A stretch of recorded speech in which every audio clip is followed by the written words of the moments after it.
I'll just have a cup of coffee. Beer it is. No, I said coffee. Beer. Coffee? B. Ear. 1973 mass elections by Stafford B. Beer. A. Stafford Beer is professor of cybernetics, international consultant and author in the sciences of management and effective organization. Tonight, the fourth talk, called Science in the Service of the Man. Science has been sold as the servant of man in the wrong way and for the wrong reasons. Let us start with the source of wealth, production. Here, science is put forward as the promoter of efficiency, but it is necessary to become conscientiously aware of the alienation that all this has induced in the industrial worker, so that social scientists are now engaged in frantic attempts to restore some sense of humanity to the working situation in which so many find themselves. Something has gone wrong. Turn secondly, then, to science as the servant of the consuming man. We have been sold labor-saving devices of every kind as the fruit of science and technology. The automobile got us out into the countryside, where we met everyone else in his automobile. The plethora of automatic devices in the house freed the housewife from drudgery at home, where she is the victim of their very efficiency and of the steadily increasing difficulty and steadily increasing cost of having increasingly tawdry things put right. And in this same home, for all of its apparent desirability, she often comes to feel trapped with her young children and the television set for company, and all too likely prey to mental states of anxiety or depression. Again, it would seem something has gone wrong. It's against this background at work and at home that science and technology are driven relentlessly forward towards a society of conspicuous consumption, since this is the only development that our economic machinery can countenance. I mean that growth is the order of the day. More goods must be brought within the range of more people, which can be done by more automation, more standardization, and lower unit costs, coupled, unfortunately, with an increasingly noticeable fall in intrinsic worth.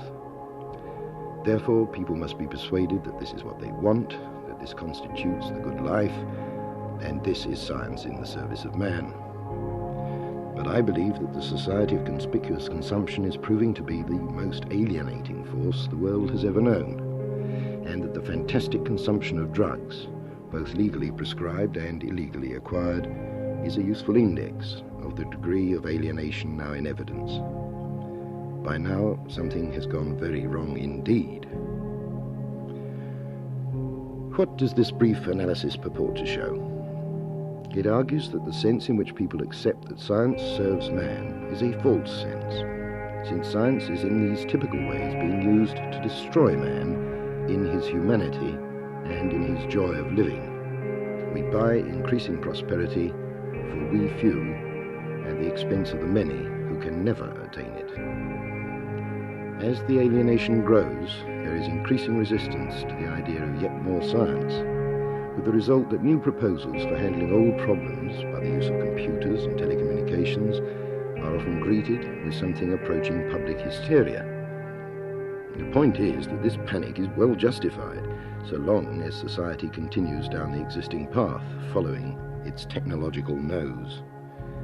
Yet, if societary institutions are to escape the fate of catastrophic instability, we shall very certainly need new systems of these kinds.